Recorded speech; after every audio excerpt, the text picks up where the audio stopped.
Hello, hello, hello. Tuto here, coming in again to bring you another chapter of Fault Milestone 1, or another part of a chapter of, once again, Rude Awakening. We got to chapter 1 where we ended in the tavern, oh dear lord, I cannot, I cannot remember the tavern's name. Oh well. And, I watched some of my older videos on it, and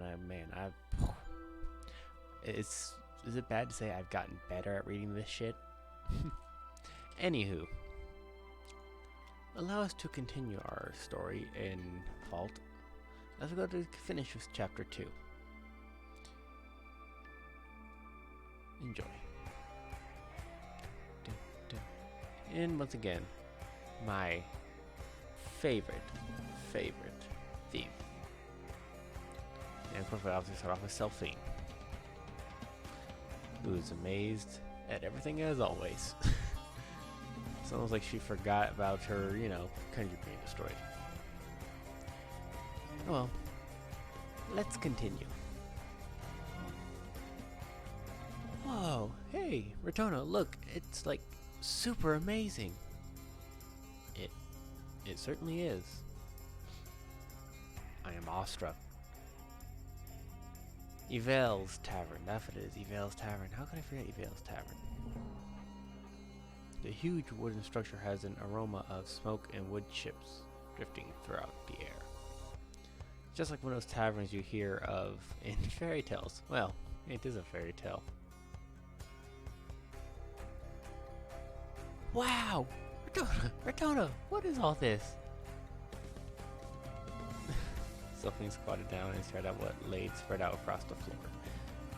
The floor was covered in some kind of sawdust, or shells of some sort, leaving the original floor completely concealed. What is it? Peanuts? Hey, I don't know. It sure is a pretty interesting place, right? Have a look at that. Rune pointed towards the middle of the building. I assume we're talking about the massive tree. What? That's enormous! The interior of the structure extended all the way to 3 whole stories, resembling a coliseum of sorts. A spiral staircase using a large tree as its motif extended all the way to the top floor. The stairs were used for delivering orders and such. Is that a real tree? Now that I look at it again, the tree's large canopy reaches all the way to the top and acts as a ceiling for the uppermost floor. You wouldn't notice it until you got closer, but you can see a nice sky through the gaps between the leaves of the tree. That is cool. It is indeed! The entire place was constructed around this tree. That's amazing! Marvelous! Truly marvelous, isn't it, Rotona?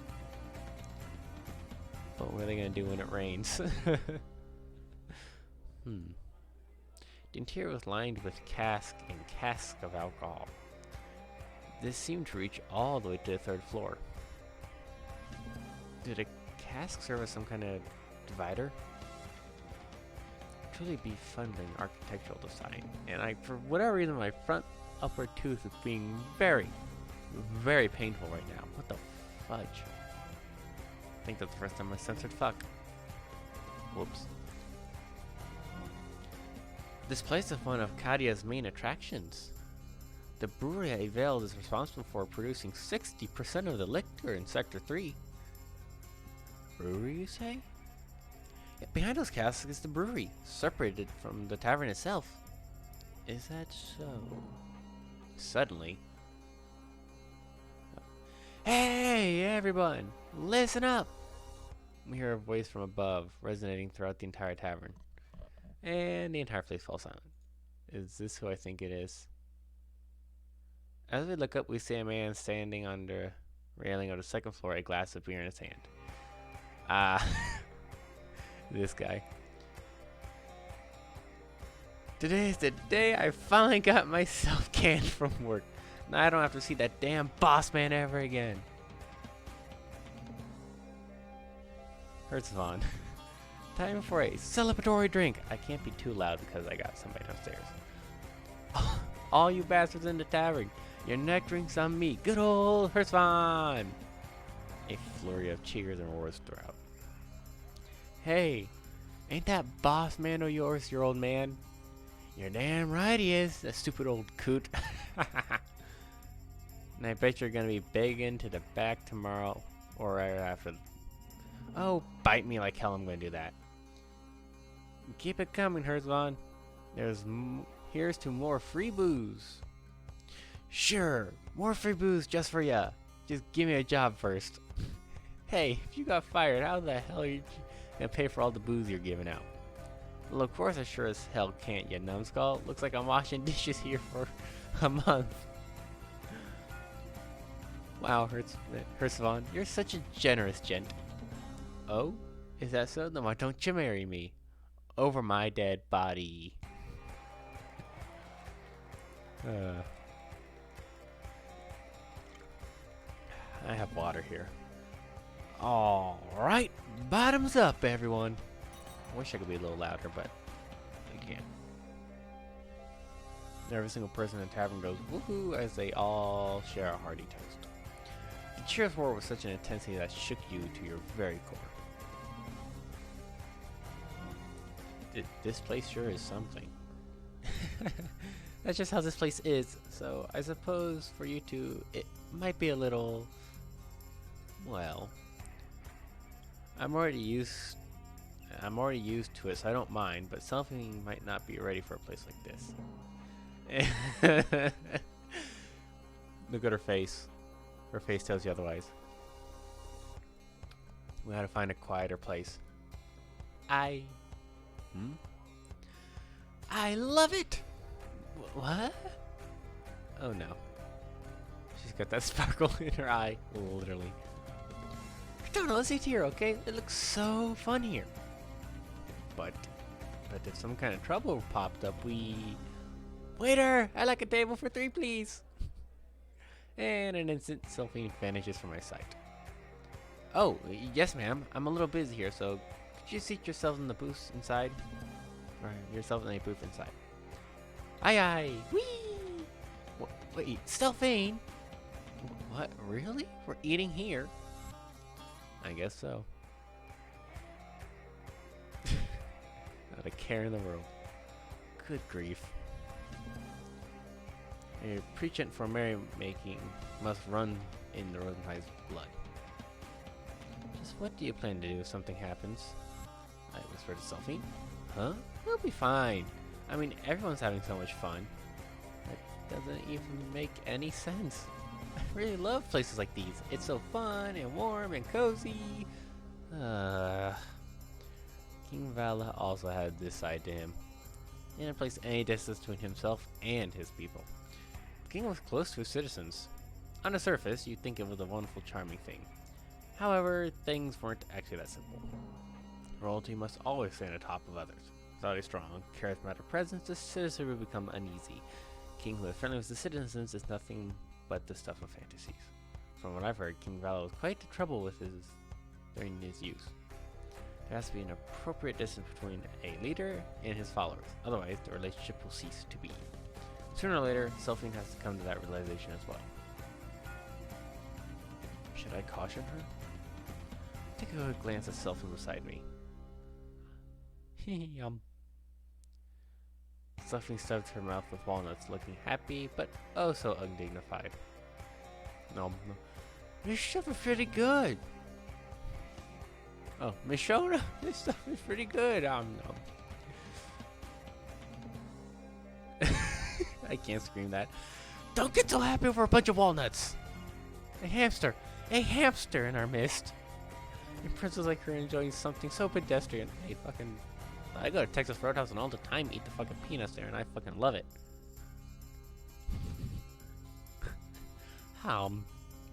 Sophie has such a carefree smile on her face, more so than usual. She sure is nuts for those. Ha ha ha. Sylphine, your face looks so funny. Rune laughs. Delish. And Sylphine laughs along with her. Oh, you can toss the shells on the floor. I see. So all this stuff on the floor is those shells. That's pretty cool, isn't it, Ratona? Magnificent. Ratona's having none of it. Well, never mind. She's having fun anyways. Really though, it's been so long since I've come here. Did you come here regularly before? Nope, just once a while back. Is that so? Well, I suppose that makes sense. These kinds of places don't suit you at all either, Rune. Eh? You think so? This isn't the kind of place for a girl all by herself would go to. Well, I suppose that's true. Oh, right. How do we even order food? Ah. Point taken. You just look at the menu and choose from there. Everything that's being served here is written in there.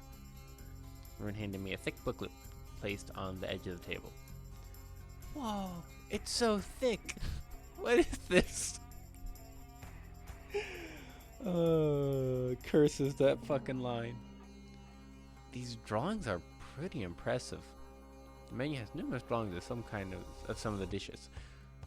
It's not watercolor. It looks somewhat like graphite lead, but there's color.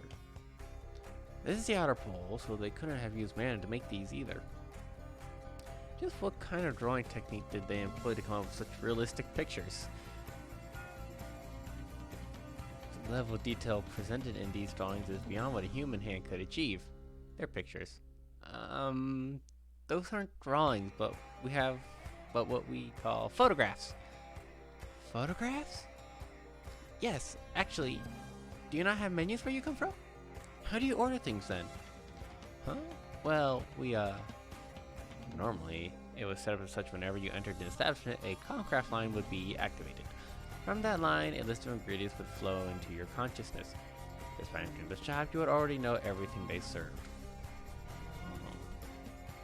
There'd be no point in leaving these bundles of paper at every table. A menu, eh? Pretty insignificant way of, or inefficient way of doing things. Fuck you.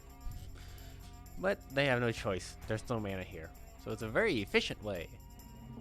That is... something similar to this. We have a lot of small establishments from where we are. There's usually a large display board hung just above the kitchen. Apparently that's how it was like before the advent of Comcraft. I've only ever seen mock-ups of it though. Huh? These culture differences sure are interesting, huh? Even with something as simple as this. Yeah! Our countries definitely are different from each other. Huh? Now, what should we eat? I can feel a strange aura from beside me. What in the... Selphine looks completely different. Her eyes are so affixed to the menu, with an expression more serious than I've ever seen. Could it be? I say those eyes are ones that are able to see things that no normal person could see. Stern, dignified, clear eyes. The eyes of royalty. Has she finally awakened? But why now? Why here? What's the matter, milady? I feel her gaze pierce my fairy beings. What's wrong, Selphine? I can't help but laugh. Ratona. Rune. Yes? Nope. I can't read this menu. The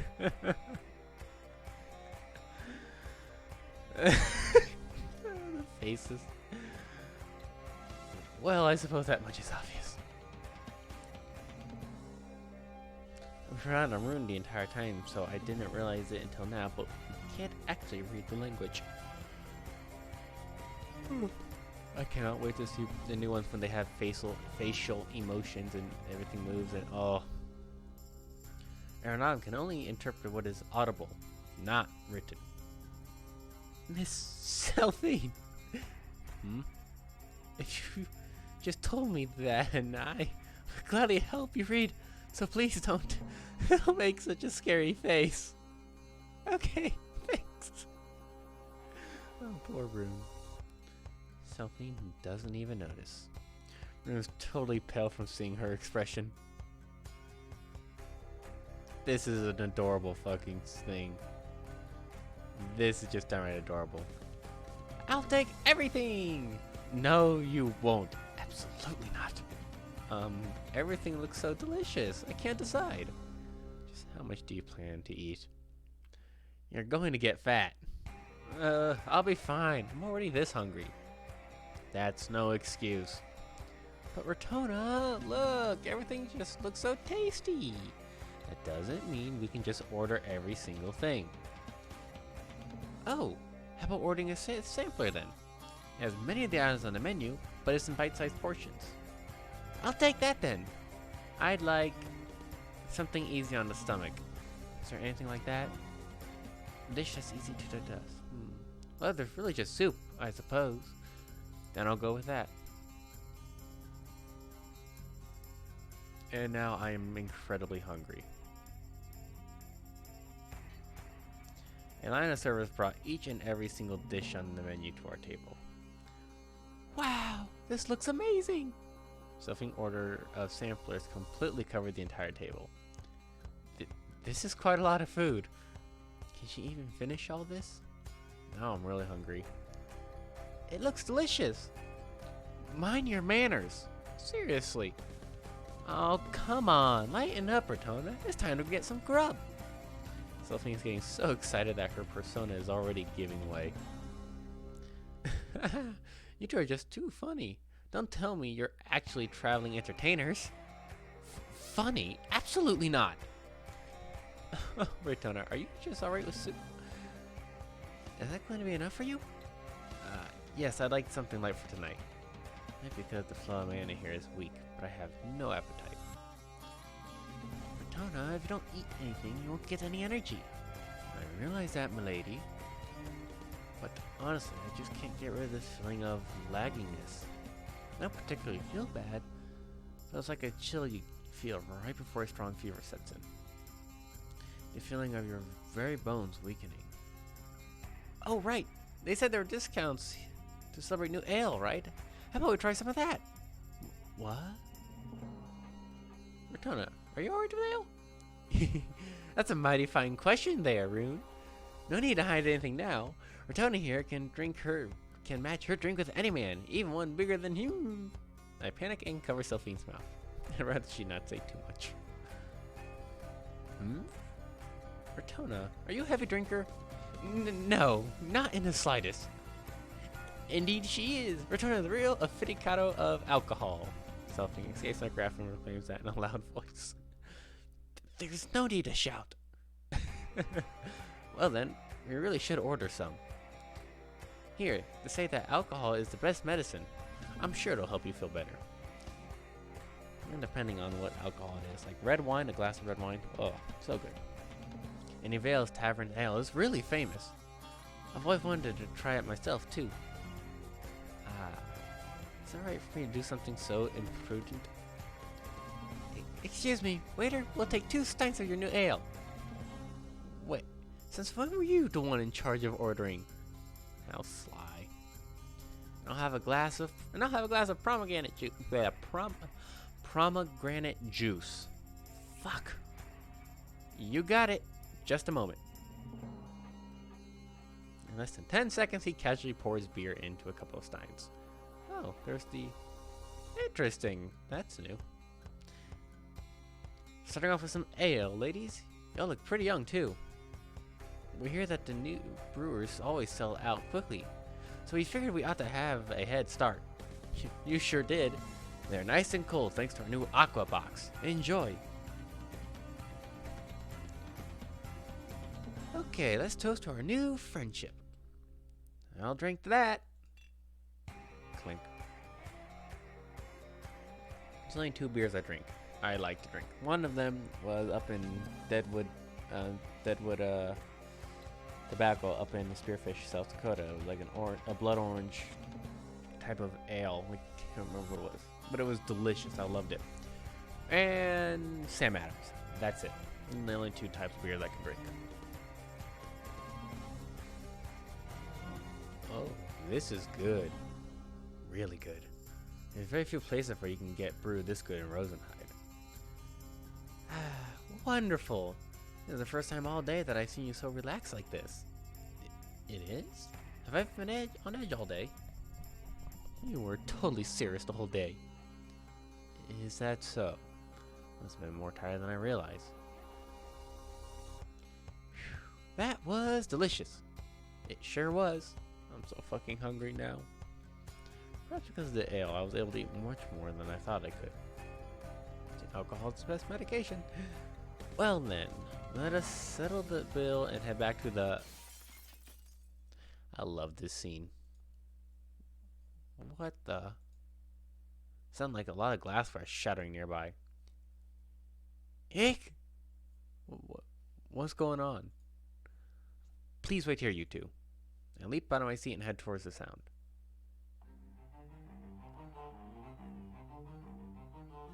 You better keep your word. That's what a real man does, right? Right? Pfft, don't give me that bull about being a man when you can't even pay for your own damn alcohol or damn drink, you mooch. That Hartmanville from earlier was quarreling with a man much larger than him. The hell do you say to me, you little... Smash. Oh dear. The man smashed a wooden table twice as thick as his arm in two like it was nothing. Uh-oh. What is with that man? Subject. Both of you, please stand back. Perfect timing. I've always wanted to see how this body of mine is going to work on a living, breathing person. What? What the heck? Man pulls out a cask from the packed wall using just one hand without even breaking a sweat. And then... Hey! What are you up to? Hey!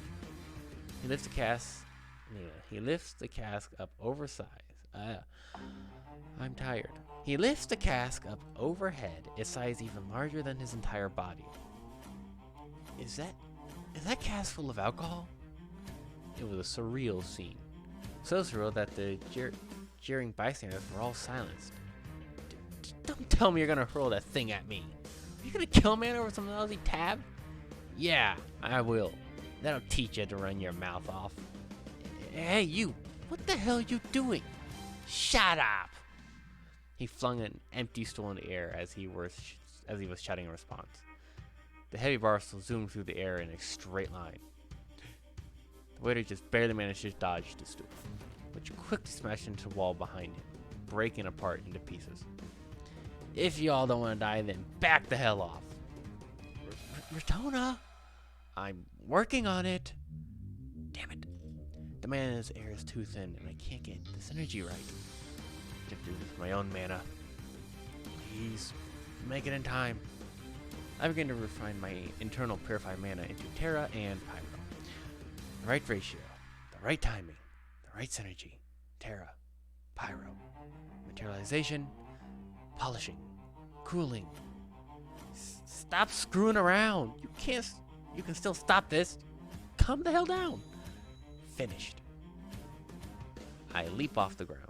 Please let me get there in time. Then suddenly, running your mouth got you into this mess, you little piece of... A shadow flies through the corner of my eye. Wow! Crash. For a moment, I couldn't tell exactly what happened. First one had vanished from in front of me. Boom. And in his place was... Rune! Rune's body, flying from the impact of being struck by the cask. What the heck just... You bastard! I used a nearby table as a launching pad and jumped. I like to present this sword. Using all my strength, I swing my sword downwards. The sword met no resistance. It was a clean slice. The cask cleaved in two, spilling the ale all over the tavern. What? The man lost his balance and fell flat on his rear. The hell you... What? One hell of a sword. Though it looks more like a scimitar for a design, unless due to just the angle, it looks like maybe it's... Well, if it's for a slicing, that would make sense. So it's probably... Yeah, I guess it's sort of in the shape of a scimitar, I would say. His eyes are fixated on a strange object pointed at his throat. A transparent sword? This glass sword can cut through even metal. Your neck is nothing in comparison. It'll cut easily like a hot knife through butter. Listen, I'm only going to say this once. Don't move. A little terrifying. Why, you little... He screams at me with hate, but our match is already over. As I've got his neck pinned to the ground, the clattering of his boots against the floor tells me all I need to know. Rune!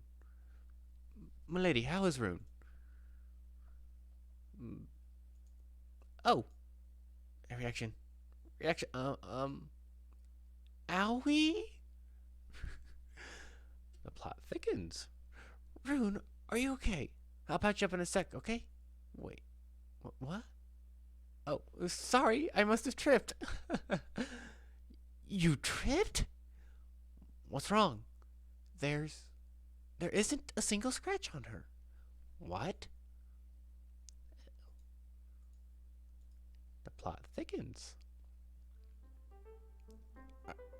Are you sure you're fine? We just rose to her feet without a single mark or bruise. I'm fine, really. I just tripped a little. Bullshit. No, that's impossible. I'm 100% A-okay. Just look at me. Perfectly healthy. Hey, you three, wait a minute. Dang. Really, thanks for the help back there. If you girls weren't around, I'd be pushing up daisies by now. No, I didn't do a thing. Save your gratitude for this girl. No, I didn't do anything either. I just happened to be around and then I accidentally tripped. This girl, she is still terrible at lying. Wait, aren't you... Takes a closer look at Rune. Nah, it can't be. It's nothing. Never mind. Well, anyways, seriously, thanks. Please, could you let me do something to return the favor? Oh my, you don't really need to. Really? Wait. On your shirt, does that say Grill's Apparel? Heck yeah, it does. The name's Hertman Grillslight, second generation owner of Grillslight Appeals. So you are. This is perfect timing. Huh? What do you mean? Well, actually, Rune explains our predicament to Hertzlot. So, as you can see, these two girls really stand out. So we've been looking for a new set of clothes. Oh, that's it? Then leave it to me. I'll stitch up some clothes even nicer than what my old man could ever pull off. Come with me. Wait, we're going right this moment? It's fine, right? Nice still young. Let me do this much for you, okay? Besides, you'd rather have this done as soon as possible, right? Well, that is true. But just how is he going to tailor while drunk? Gotta strike while the iron's hot, and I am in the mood. You let me do this tonight, and I'm not gonna even ask you what these are for. Once tomorrow hits, then I'll be all sobered up, and my curiosity just gonna get the better of me, you know? That's just ridiculous. Wow, you'll make clothes for us? Sure as hell am. You girls are my saviors. Those outfits are gonna be the best I make yet.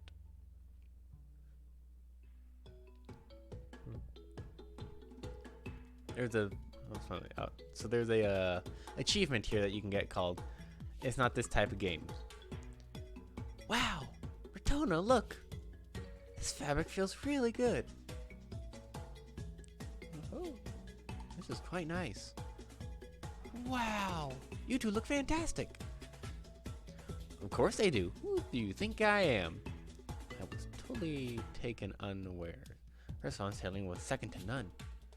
Anyways, I made it nice and simple like you asked me to, but the models using the clothes are just too beautiful that they stand out anyways. Everyone keep looking at Selfina as he tilts his head. Yay! He said I'm a great model! Oh, you fucking vague. Of course. She was born to a king said to be the most handsome of the land and a queen blessed with both looks and intelligence. If she weren't beautiful, I'd be filing a complaint to Mother Nature herself. So pretty much you go from this scene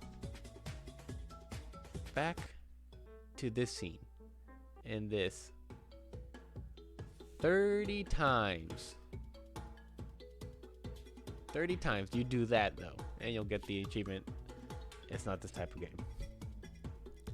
Still though, miss. Do you mean me? How do you like your outfit? I can't say it's the most original color palette I've ever tailored up, but black on black with a shade of gray? You're quite the look yourself. Don't you want to put on a little more color? I think it'd look great on you. No, I'm fine with this. The color black has a tendency to absorb mana.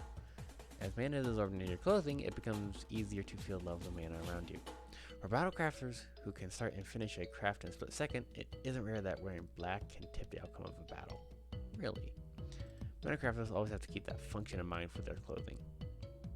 Put it on close though. That style's 30 years old. You do. Do you think so? I think they look really cute. Oh, I see. Thanks for letting me know then. Well, pretty young ladies like yourselves really are the best for modeling this stuff.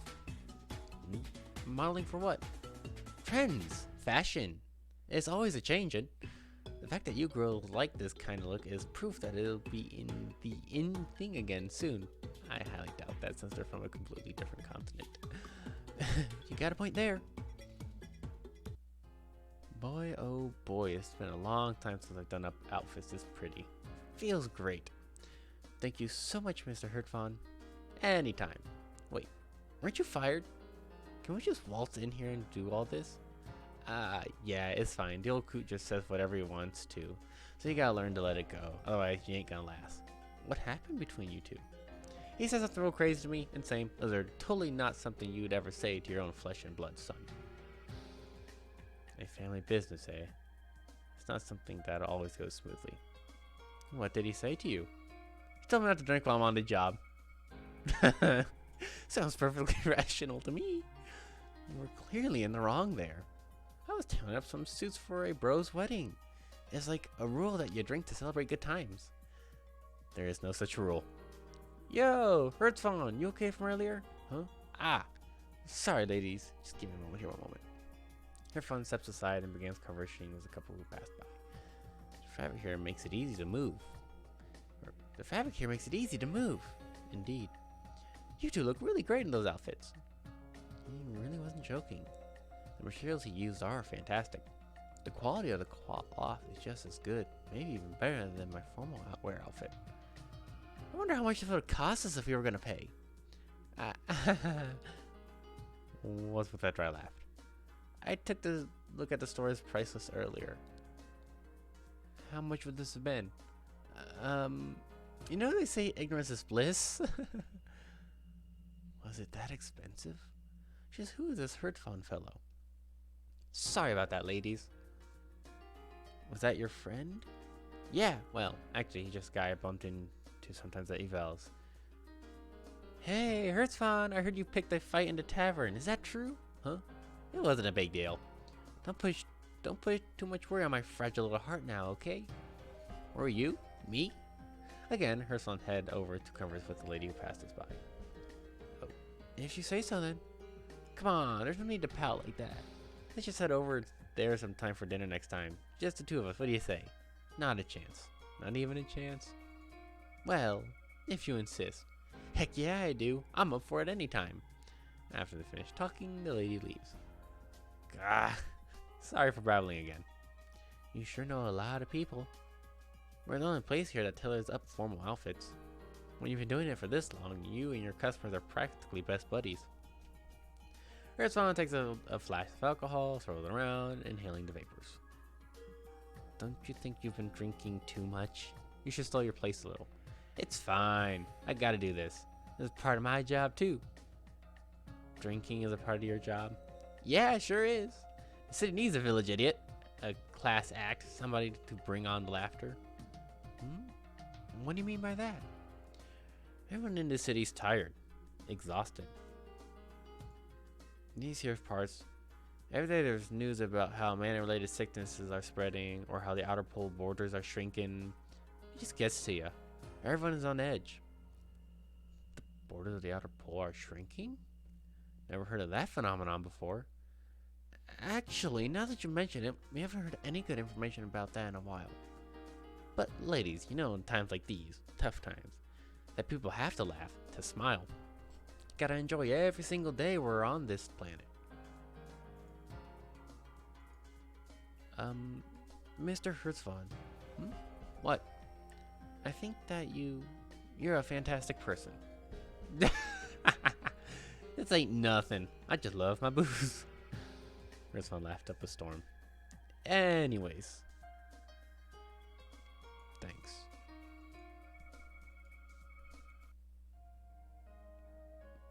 No way. Really? It's pretty interesting, isn't it? Oh, and food. Farming and agriculture are just booming back in my country. Or... That's incredible. I know, right? Just amazing, really. Exactly. Your homeland seems like such a fun place. I'm so envious. You're from such a wonderful place. Why would you want to just leave to travel? Well... Yeah. That. Did I say something I shouldn't have? Let's just say we have some things to deal with. To put it another way, we're not so much travelers as we are making our way back home. We didn't intend for this to happen. I'm sorry for bringing that all up.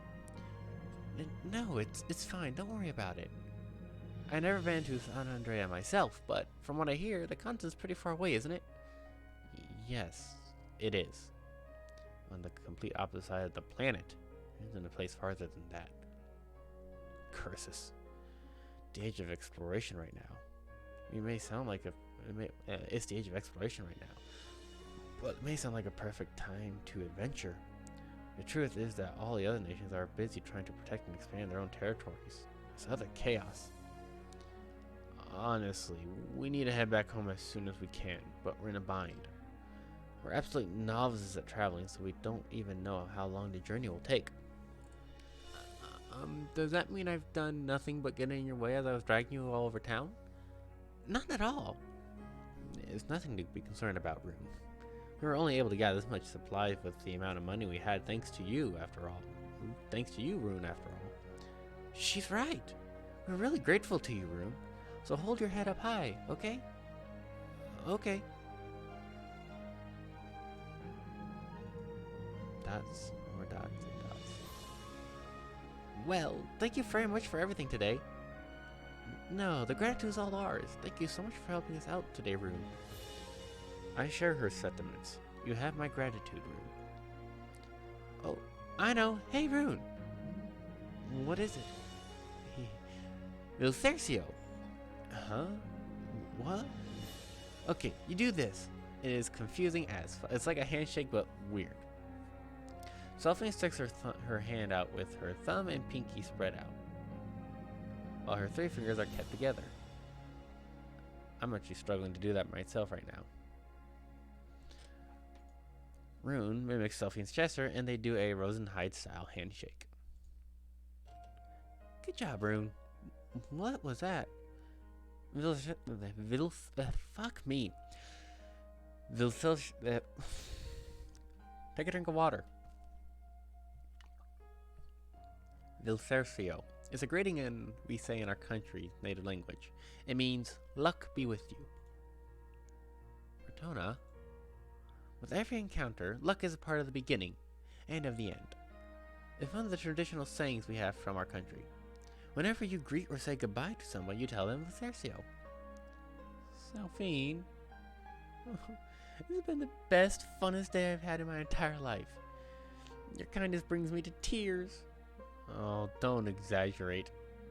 Ratona, Milcercio to you, too. Yeah, Milcercio. I shake her hand. She sure cries easily. Well, the sun's totally set now. We can walk you back. Nah. Did you just say nah? It's alright. I'm fine. No need to worry about me. I don't think anyone would even think of doing stuff to me, like kidnapping or whatever. uh, anyways, moving on. Yes? Will you two be leaving town by tomorrow? That's the plan. Tomorrow morning. Is that so? Why do you ask? What about evening? No, noon. Could you please wait for me until noon?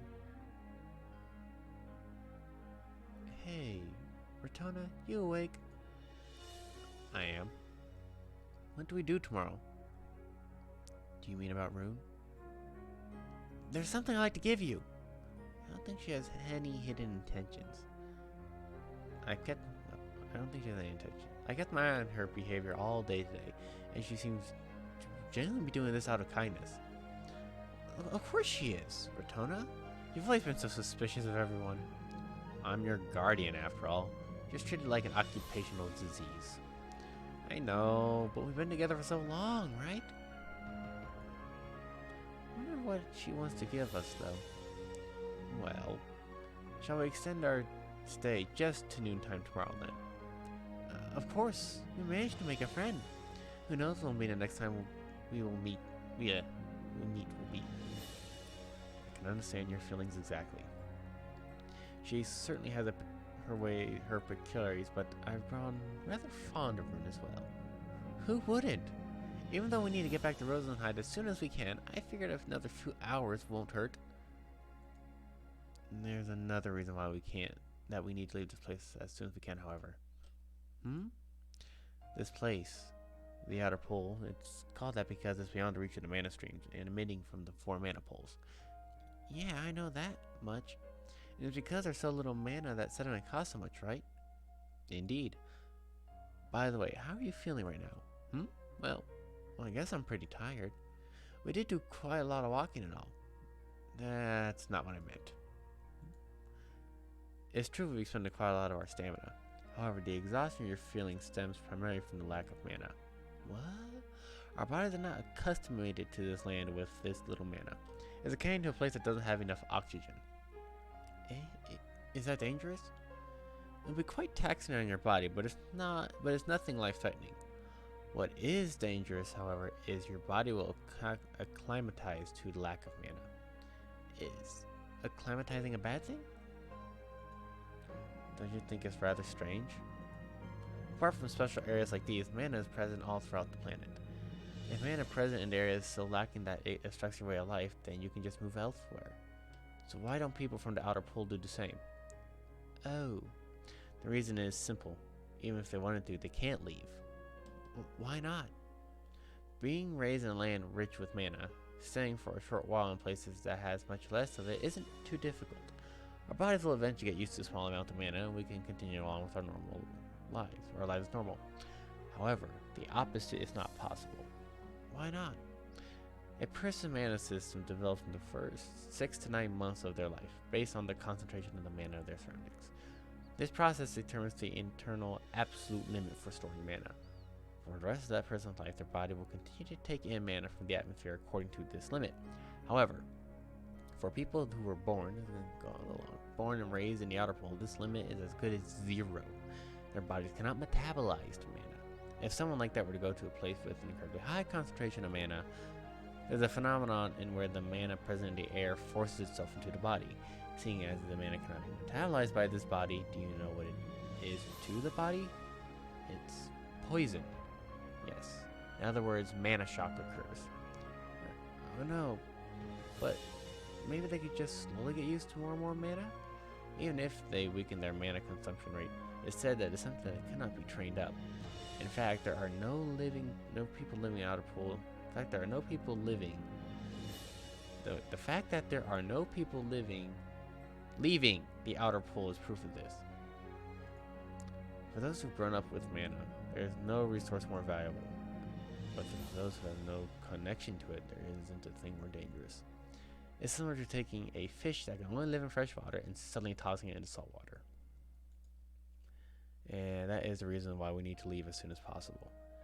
It's only based on what I've heard, but our bodies can only last for 5 days. We absolutely cannot spend any longer in the outer pole than we have to.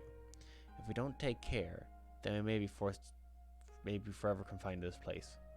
Knowing all this, do you still intend to wait till noon tomorrow? I'll wait. Very well then. Once we've gotten back to Rosenheim, I was going to send Rune an invitation and ask her to come over and visit us, but with Mana Shock and all, that's not possible, is it? No, it's not. Then that means our meeting tomorrow with her is our last. We've only known each other for a really short time, but that doesn't change the fact that Rune is my friend. Because if I can't even treasure my friends, then being able to treasure my people, the people of my country, would be impossible for me. Sorry, Bertone. I know I'm being selfish and that I'm dragging you along into more danger. Nonsense, my lady. Your will is mine. Really, I'm so sorry. Don't be. I think your sentiment is truly admirable. Please, trust your disconcernment. I will stand by your side, by your decision, no matter what. I don't want to rush this, but... This it? Good. Whew. And I think that's going to do it for this Wow, the timing could not be more perfect. That's going to do it for this episode. We're near the end of the chapter, but I need to take a fucking break. This is 2000. Thank you for joining me on this Let's Read/Play of Fall, Milestone 1. Stay safe, and as always, have an awesome day.